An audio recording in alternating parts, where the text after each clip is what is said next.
大家好，我係 Alan，今日同大家分享呢個叫內收肌嘅自我筋膜放鬆系列。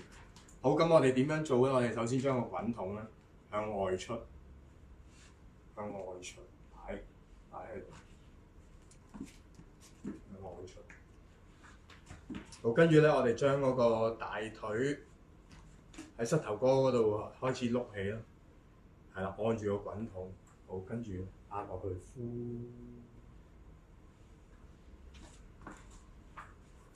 壓落去，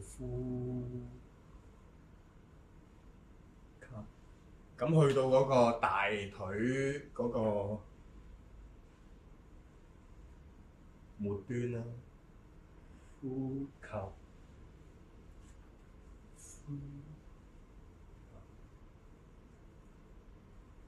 咁如果你哋夠力嘅，升起個盤骨，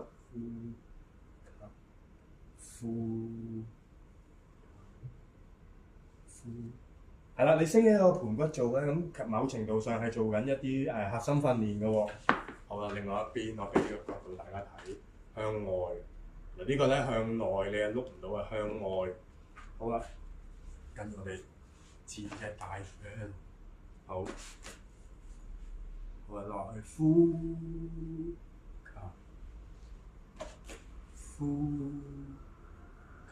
咁去到最冤嗰個位咧，其實可以壓住佢20秒，甚至乎30秒，自然呼吸，或者你一口氣呼到冇為止啦。咁可以某程度上咧鍛鍊埋條氣㗎啦。